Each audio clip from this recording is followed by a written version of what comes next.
ya friends, reka noneho umunsi tuvuge ku kigendanye na online business. Hari ibintu byinshi wagiye wumva ku kigendanye na online business, bimwe bikaba ari ukubeshywa, ibindi bikaba ari ukudasobanukirwa neza ngo bimeze bite. Uyu munsi rero kuri kigendanye na online business tugiye kureba noneho hamwe ngo ubundi online business ni iki, kuki abantu bamwe batwika abandi bakunguka, ibyo bintu bigenda bite. Reka dutangire. Ikintu cya mbere ukwiye kumenya ku kigendanye na online business. Online business ni business nk'izindi, ni business ukora ukawakunguka cyangwa ugahomba nkuko izindi business zimeze. Ariko abenshi uzamva bakubeshya ngo online business ngo ahangaha ngo uragira ngo ukiryamira ngo amafaranga akinjira. No, ntago bibaho. Nta kintu kibaho cyose cyo mu Rwanda udashoramo cyangwa kibaho cy'ubuntu. Buri kintu cyari cyo cyose, even uretse no mu Rwanda n'ahandi hose nkeka ko nta kintu cy'ubuntu kibaho. Bashobora kutagutwara amafaranga ariko bakagutwara umwanya wawe. Bashobora kutagutwara umwanya bakagutwara internet. Iyo uwo waguze uri gukoresha n'ubundi nayo hari amafaranga uba wayiguze. Nimba unicaye no kuri wifi, iyo wifi wicayeho hari umuntu wayishyuye. Nkeka ko icyo kintu muri mu muracyumva. Online business rero ni iki? Online business ni igikorwa cyose, ni ibintu byose ukora kuri internet, cyangwa ni business cyose ukora zikabyara inyungu ariko wifashishije internet. Nkeka muri basha kubyumva. Tuvuge nk'urugero, ndi umufotographer, fasha amafoto ndayapostinze, nyashyize ahantu runaka kugira ngo umuntu yakureho abashe kuyadownloadinga atunge, birasaba yuko abansha kwishyura amafaranga kugira ngo ya mafoto yakureho ayabike. Icyo gihe ni online business. Tuvuge urugero, ucuruza amabati, ucuruza amavuta, ucuruza imisatsi, hanyuma iyo misatsi ufite shop runaka, urayifata, ufashe ya misatsi, urayifotoye, cyangwa ya mavuta cyangwa ya mabati, buri kintu cyari cyose nyine umva gishobora kuba cyagurishwa. Then urangisha gipostinze, umukiriya araje arakibonye, then akubwiye amafaranga nangahe, then uramuhabwiye amafaranga, murumvikanye, arakwishyuye, ukoze delivery kimugezeho. Iyo ngiyo ni online business. Ufashe abantu runaka, member runaka, urabafasha, ubahurije hamwe, hanyuma ugiye kubigisha ikintu runaka. Tuvuge wenda ugiye kubigisha marketing, ugiye kubigisha Photoshop, uko buryo bakora photography, ugiye kubigisha whatever, ikintu cyo cyose nyine ugiye kubahereza service nyine ariko ikoresheje online. Icyo gihe iyo business yo ko abantu bazaza bakishyura iryo somo bagiye gufata, hanyuma banagize ukabigisha bakabona nabo icyabo, nabyo byitwa online, kubera ko biraza gukenera internet hagati yanyu kugira ngo ibashe gukora. So ahangaha rero tugiye kureba, nkeka ko ikigendanye na online business ibyo mumaze kubyumva. Hanyuma tugiye kureba noneho, ese online business kuki ikunze gutwika abantu? Ikibazo gikunze kuba cyane abanyarwanda benshi n'abarundi, especially nkeka rero abantu bari babasha kumva kino runo rurimi ndi kuvuga. Abantu benshi bakunze gushya cyangwa bakunze kugira ikibazo cyo kuvuga ngo bahiye muri kigendanye na online business. Kubera iki? Kubera ibintu bibiri byonyine. Ikintu cya mbere ni kigendanye na information. Nkuko tubizi muri business bisanzwe, ubu ukwiye kumenya ngo ngiye gutangira business wenda yo gushinga katine ahantu runaka. Aha hantu ngiye gushinga business haraba abakiriya, bizakunda yuko bano bantu bazabasha kukosoma iyi migati, izi capati, ibintu runaka. Ikindi cya kabiri ukamenya ngo aba bantu muri kino gihe runaka nibwo bakunze gukenera bino bintu runaka. Icyo gihe nubikora uko nguko ugashinga business, aho hantu uzunguka, uzabona amafaranga. Tuvuge ngo ugiye gucuruza amabati na kenkayori n'ibindi byose byegeranye n'ahantu hari kubakwa ibyubakwa byinshi. Icyo gihe nugera mu gihe cyo nibagira bageze mu gihe cyo kubaka, ukazana ibyo bintu byinshi, bizagurwa ari byinshi, ubona inyungu cyane. Ariko nufata tuvuge nk'iki niwe no gutebya ngo ufashe ingurube cyangwa akabenzi ugiye kugacuruza ahantu hari abadive cyangwa aba Islam, bizarangira nta bakiriya ubonye, ahubwo bibe n'ikibazo kuba ugiye kubicuruza aho hantu. So ikintu rero kiba cya online ni ukumenya ngo amakuru y'ikintu ngiye gukora n'ahantu ngiye kugikorera ni ibyanyabyo. Nuvuga ngo online business irunguka, ariko mu gihe amakuru uri gukoresha ni amakuru ufite agendanye n'ibikenewe. Reka nkwereke nk'urugero, nimba business igiye gutangira online, icyo gihe igiye gutangira ugakura amakuru ukabimenya, ukamenya ngo ikorite yunguka ite, kugira ngo njye mbone amafaranga bigenda bite, kugira ngo ubikuze bigenda bite, ibyo bintu ukamenya ngo inyungu zanjye nkanjye nk'umukiriya cyangwa umugenerwabikorwa, umuconsumer ni iyihe, ndabasha kwigira gute. Icyo gihe urashora ukabona ibyo bintu byawe kandi urogoka pe. Online business zirunguka na cyane.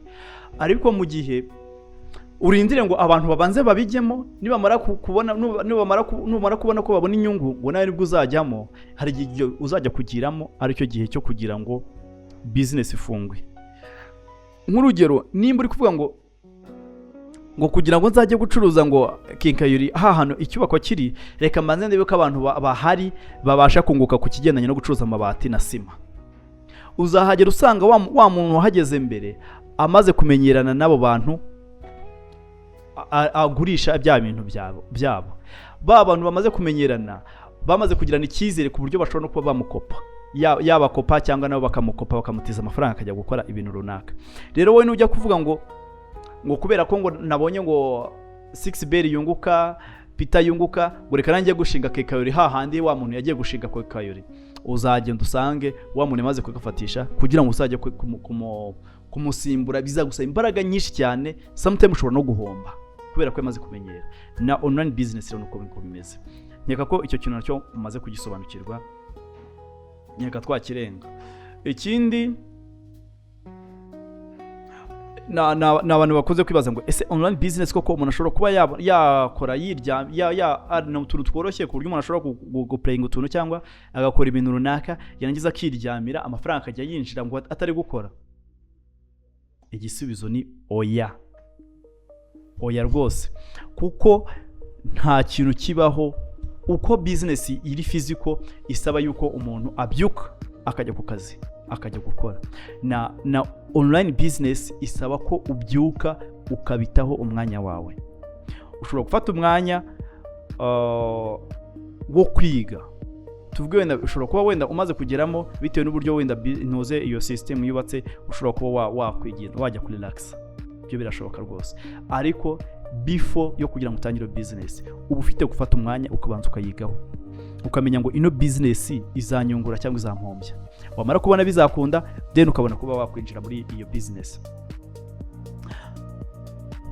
Ndi kubabwira ibi ngibi kubera iki? Kubera ko nakuze kubona ibibazo byinshi bigiye bitandukanye biri ku kigendanye n'icyo kintu cyo kuvuga ngo online business iratwikana. Niyo mpamvu naje kubabwira icyo kintu. Ziratwikana koko, ariko umuntu wahiriwe na online business ntabwo bamubwira no kujya mu bindi bintu nawe ngakwemerera. Okay, reka tuvuge kuri kino kintu. Hari urugero nk'abantu bakora ibyo bita forex trading. Iyo nk'abantu bakora forex trading uzajya kumva bamwe bantu baravuga ati jewe nararyoshye, ifite amafaranga, mfite imodoka, afite iki, then ukabona arimo aratembera kuko mu modoka arimo aragenda mu bintu biri luxury kabisa, biheze neza. Nawe kuvuga ati okay, nanjye ngiye kwiga forex kubera ko forex irimo amafaranga. Ariko kuri ntabwo ari uko gusa, ntabwo ari ukuvuga ngo forex irimo amafaranga gusa, ahubwo forex nayo bisaba gukora, kuko ufite kwiga isoko. Cya kintu nababwiye cya mbere dutangira, ufite kwiga isoko ukamenya ngo imigabane ihagaze gute, ni gute amafaranga izi saha bigeze hehe, ni igihe cyo kwinjiza cyangwa igihe cyo kugira amafaranga agiye gukora inflation, agiye kumanuka. Nimba bigiye kumanuka, kuramo amafaranga yawe, hanyuma urindire urebe bitewe n'amadata aragedaringa, afata ama information zigiye zitandukanye akabihuza, arangiza akavuga ati kino gihe noneho tugezemo ni icyo gushora, agahita ashyiramo amafaranga akazamuka. Amafaranga yamara kugera hejuru muri profit iri hejuru, agahita akuramo amafaranga ye, hanyuma bikaza kumanuka, we amafaranga yakuyemo, byamanuka byagera hasi akongera agashora. Iyo urangaye we mu gihe yateze iyo mitego yose birangira ariyo. Hari abantu bakora ku kigendanye na betting, ku bantu bazi gupredicta ni amahirwe pe, ariko hari abantu bazi gupredicta ku buryo agira gutya agapeza ukajya kubona ukabona ari amafaranga. Umuntu yasohoye mu 40 yakuyemo miliyoni cyangwa kuri 800. Ni amahirwe, ariko no kuba afite amakuru nabyo ni ingenzi, kuko nkeka ko biragoranye ko umuntu yaba atazi ikintu kigendanye n'umupira, nta n'umunsi yari yumva iby'umupira avuga ngo agiye gukora betting igendanye no kuvuga ngo ngeze ikipe zigiye gutsinda ngo zira ngo ni draw ngo ni biki, atazi namba kigendanye n'umupira, nkeka bigoranye ko ibyo bintu yabikora. Rero ni ikintu cyo kwitondera ku kigendanye na online business. Akandi kantu tugiye kurebaho ni iki nakora kugira ngo ntangire business ntintwike, cyangwa ni iki nakora kugira ngo iyi online business ngiye kujyamo ntahomberamo. Ikintu cya mbere ukwiye gukora ni kimwe, ni cya kintu n'ubundi navuze, nyuma nagenda asubiza ibibazo. Iki kibazo cyabajwe na Eric. Ikintu cya mbere ukwiye gukora ni ukumenya ngo business yatangiye ryari, iri valid kugeza ryari, ifite information zigeza ryari, hanyuma nakora iki muri no business, ibikuza gute, amafaranga ngeraho gute. Ku kigendanye ubwo ndimo ndavuga ku bigendanye na bino bya digital marketing na affiliate marketing n'ibintu bigendanye n'ibyo ngibyo. Hanyuma ku kigendanye n'abakora digital cyangwa bisanzwe byanuze bya e-commerce, byo birurushye, ushyira product abantu bakayigura.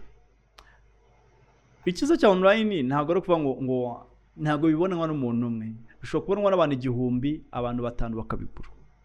Nicyo kiza cya online. Mu gihe physical market yo bisaba yuko umuntu haciye cyangwa ukabana umwari muziranye bakaza bakabasha kugura product yawe. Online ho uranamamaza umuntu bikaba byamuca, nkeka ko mujya mubona amatangazo, itangazo ikaba product ikaba yagucaho utarunanikeneye, ariko ukabona urayibonye. Iyo ukasanga hari ushobora kuba interested bitewe nuko urebye ino product njye nyibona nkumva inteye amatsiko, ariko nibona n'amafaranga nabasha kuyaffordinga. Rero mu gihe umaje kumenya source yayo ukabona ko wabyizera, urishyura. Ariko iyo utazi source ukavuga ngo ugiye kwishyura, none ugiramo attention. Banza umenye ngo ino product, tuvuge mu rugero abantu bagiye bishyura kuri AliExpress akagura ikintu yarangiza akagiheba kikabura. Kubera iki? Uburyo yatanze amakuru yo kugira ngo icyo kintu kiramugereho byagoye ba vendors cyangwa abantu bohereza ibyo bintu kugira ngo bimugereho, birangira bishobora kuba barabyohereje ariko bikaburira mu nzira. So bisaba rero ko uba ufite uburyo bwo kumenya ngo iyi business ikora gute, shipping bikora gute, ibiki byose, kandi byose birinjiza. So nkeka ko no munsi rero mbasobanurire kugeranye na online business. Ibindi mudasobanukiye nabyo muzajya mumbaza mbasobanurire. Ubu ngubu tugiye kuganira no ku kigenanye na TMP niyo tugiye kuganiraho, nayo ni online business ariko iri gutanga amafaranga. Reka nayo tuyiganireho muri kino gice cya kabiri.